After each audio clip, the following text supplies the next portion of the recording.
I found out that my mother-in-law is plotting to take my daughter away from me. That's why she threw a baby shower for herself. Now she's going bonkers because I refuse to let her see my child. My husband and I are expecting our first child. We moved to be closer to his family. My mother-in-law has always referred to the baby as her baby. She will say things like, "I can't wait for my baby to be born. My baby is going to be so loved." This rubs me the wrong way for reasons I cannot explain, but my husband tells me to ignore her. My mother-in-law wanted to throw me a baby shower and invite her friends. She said they long agreed to celebrate each other's kids' weddings and births. My husband and I eloped and declined a reception for her friends since we didn't know them. My mother-in-law told me that I owed her to let her throw the baby shower since I hurt her friends' feelings by not having a wedding reception. I asked if I could invite my friends, and she said no, that this was for her friends, and that if they wanted to throw me a shower, they could. I reluctantly agreed. My husband and I spent hours on our registry, and my mother-in-law asked for it to share with her friends. She said she forwarded the registry. She asked me what design I wanted on my cake and cookies. I told her flowers because I am decorating the nursery in a garden theme. At the shower,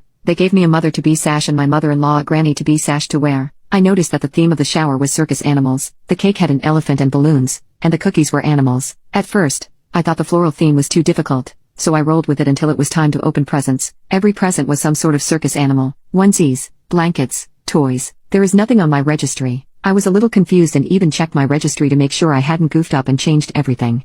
I thanked everyone for their gifts and tried to sound gracious, but I was so confused. My husband, a little less diplomatic than I am, showed up at the end of the shower and immediately noticed the theme. He goes, "What's up with all the circus animals?" He looks at the presents and says, "This isn't what we asked for." Then he looked at his mom and said, "Mom, what did you do?" She smiled and said, "I didn't like your chosen theme for my baby. I will decorate my baby's nursery at my house with circus animals, so I created a registry for myself." My husband said, "You did what?" She says, "My baby will need a room at my house, so I threw a shower for myself." I lost my composure and told her that she would not see my baby and to stop calling the baby hers, and my husband told his mom that she was delusional if she thought we were going to allow this. She started crying and said we were just withholding her baby from her. We've been getting texts from his family since the shower, calling us selfish and ungrateful and saying we ruined her joy of being a grandma. Update. I spoke with my husband last night before we went to bed and told him that we need to say something to the extended family sooner rather than later. I said I understood he wanted to respond logically and not emotionally, but I also felt like we did not say anything. It looked like we had something to hide. He agreed and said that he would send a well-worded response later today. He just wants to think of how to word it before sending anything. I can respect that. He wants to make the situation better, not worse. He's a little disrespectful and knows it.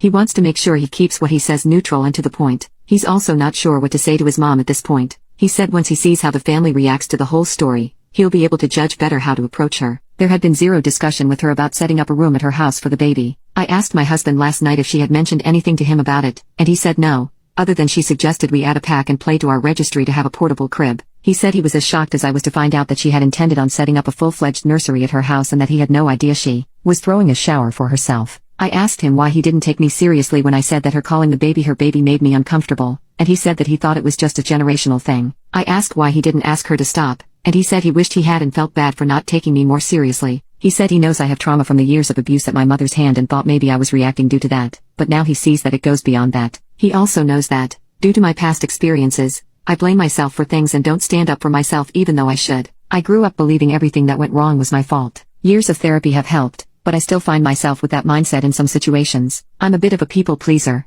trying to keep the peace, so he wishes he had stood up sooner rather than disregarding what made me uncomfortable. He repeated that his mom is notorious for making things about herself but that he had no clue she would go to this extent. We agreed that if she had just been honest with her intent,